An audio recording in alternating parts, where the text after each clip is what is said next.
علیکم ناظرین، میں ہوں Yahya Javed, one day program on the table کے ساتھ پاک وطن ٹی وی پہ آپ کی خدمت میں حاضر ہے۔ ناظرین، گہما گہمی جو ہے وہ عروج کے اوپر ہے۔ ابھی کچھ دیر قبل جو ہے وہ 4 بڑوں کی بیٹھک ہوئی ہے، اس کے اندر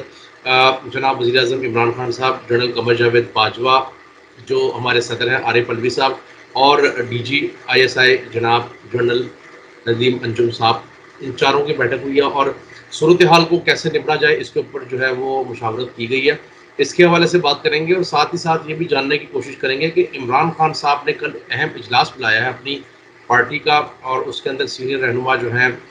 اس میں شاہ محمود قریشی صاحب موجود ہیں، اسد عمر صاحب موجود ہیں، اور فواد چودھری صاحب اور پرویز خٹک صاحب۔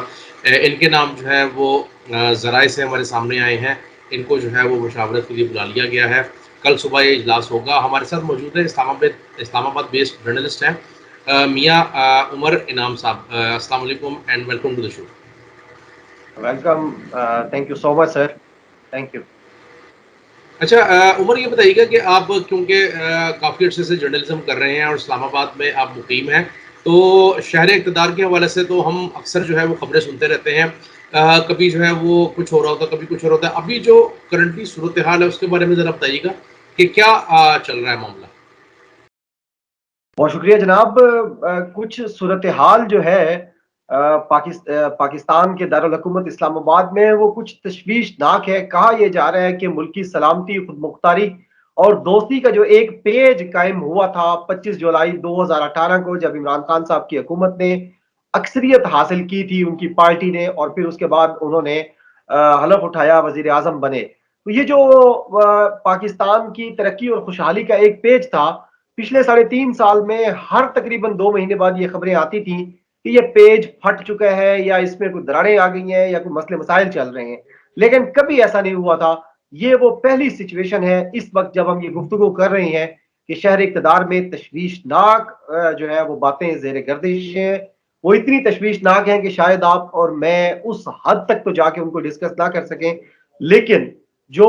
باخبر ذرائع ہیں اور ایسے کریڈیبل ذرائع جنہوں نے کبھی، یعنی جن کی خبریں باؤنس نہیں ہوتی، ان کے مطابق مسئلے مسائل ہیں اور راولپنڈی اسلام آباد میں مسئلے ہیں۔ اور اسی وجہ سے یہ جو آپ نے خبر دی ہے ابھی کہ ڈاکٹر عارف الوی کا DGI آرمی چیف اور وزیر اعظم کی موجودگی میں میٹنگ میں موجود ہونا، یہ غیر معمولی ہے۔ آپ چونکہ خود جرنلسٹ ہیں، آپ کو پتہ ہے کہ DGI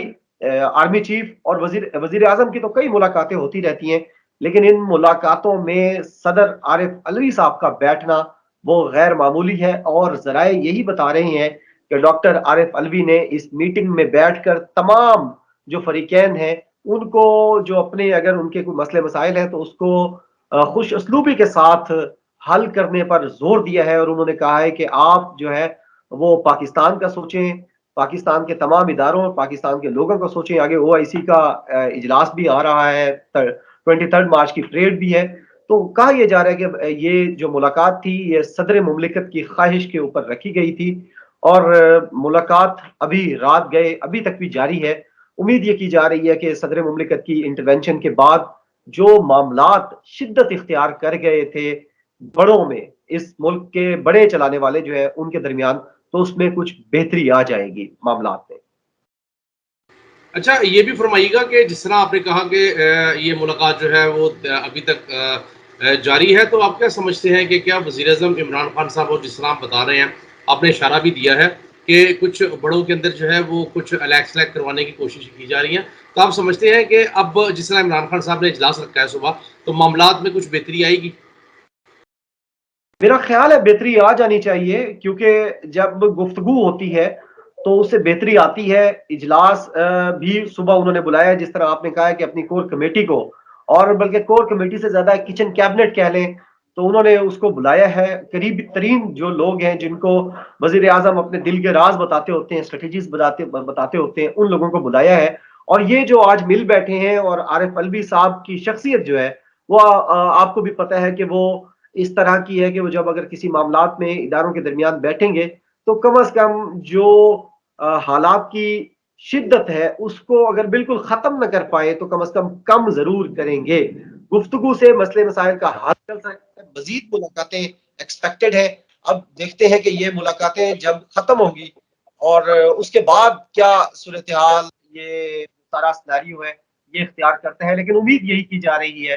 کہ جو ناراضگیاں ہیں اور ایک دوسرے کے ساتھ جو تھوڑے سے تعلق کم ہوا تھا اس میں بہتری آ سکے گی اور دوبارہ یہ جو پاکستان کی ترقی اور خوشحالی کا پیج ہے اور سفر ہے یہ جاری و ساری رہے گا.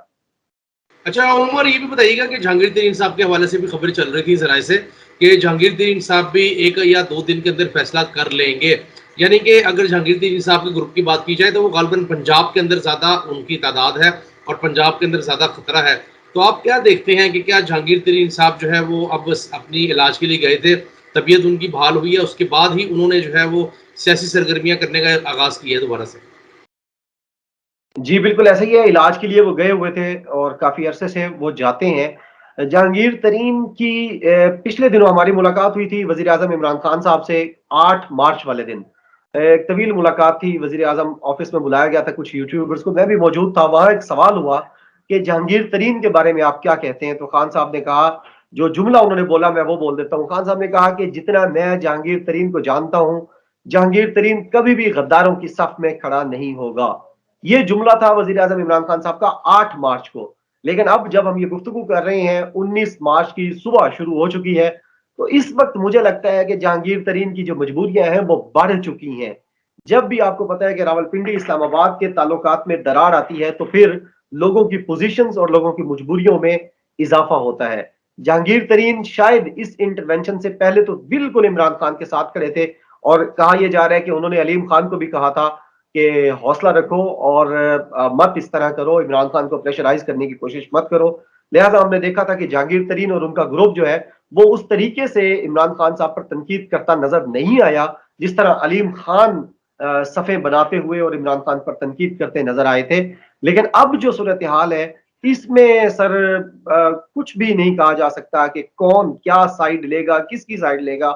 یہ تو میں کہتا ہوں کہ آخری اوور کی آخری بال یعنی 28-29 کو جب اجلاس ہوگا تو اس کا جو آخری منٹ ہوگا اس میں جا کے فیصلہ پتہ چلے گا کہ کون کس کے ساتھ کھڑا ہے اور بڑا اپسٹس بھی اس کے اندر ہوں گے. اچھا عمر، یہ بھی بتائیے گا، ابھی آج بڑی اہم ڈیولپمنٹ ایک اور بھی ہوئی ہے کہ وفاقی حکومت جو ہے وہ صدارتی ریفرنس دائر کرنے لگی ہے 63 آرٹیکل 63A کی جو تشریح ہے اس کے حوالے سے. تو آپ یہ بتائیے گا کہ کیا ممکنات میں ہو سکتی ہے جب پیر والے دن جو ہے وہ ریفرنس دائر ہوگا تو آپ سمجھتے ہیں کہ کیا عدالت اس کی انٹرپریٹیشن اگر کرے گی تو وہ اس میں کچھ وقت بھی لگ سکتا ہے؟ جی میرا خیال ہے اس کے اندر کوئی 2 سے 4 ہفتے جو ہے وہ لگ سکتے ہیں. حکومت تو یہ درخواست کرے گی سپریم کورٹ سے کہ روزانہ کی بنیاد پر اس کو سنا جائے، لیکن پھر بھی آپ کو پتا ہے کہ جب سب سے بڑی عدالت میں سارے لوگ جمع ہوتے ہیں، ساری فریقین جمع ہوتے ہیں، پھر اس میں بار جو ہے پاکستان بار کونسل وہ بھی فریق بن جاتی ہے، اس میں اور بھی انڈیپینڈنٹ پارٹیز آ جاتی ہیں، اس میں پولیٹیکل پارٹیز بھی آ جاتی ہیں، اس میں انڈیپینڈنٹ جو جورسٹ ہیں وہ بھی سامنے آ جاتے ہیں. تو ان سب کے دلائل سنتے ہوئے بھی 2-3 دن کم از کم گزر جاتے ہیں. تو یہ جو سارا اگر سنا جاتا ہے اس کیس کو، جیسا کہ ہم نے دیکھا تھا کہ سینٹ آف پاکستان کا جو الیکشن تھا 2021 کا، اس سے پہلے بھی یہ case supreme court of Pakistan میں چلا تھا کہ ٹریسیبل ووٹس بنائے جائیں اور جو ہارس ٹریڈنگ ہوتی ہے سینٹ الیکشن میں اس سے روکا جائے. وہ بھی کافی عرصہ وہ کیس چلا تھا. لہٰذا میرا خیال ہے کہ یہ کیس بھی سپریم کورٹ میرا خیال ہے اس کو لازمی سن لے گی اس ریفرنس کو، اور اس کو ٹائم لگے گا، یعنی کچھ عرصہ، کوئی تقریباً 1 مہینے کا لگ بھگ مجھے لگ رہا ہے کہ یہ ٹائم گین کر لے گی حکومت.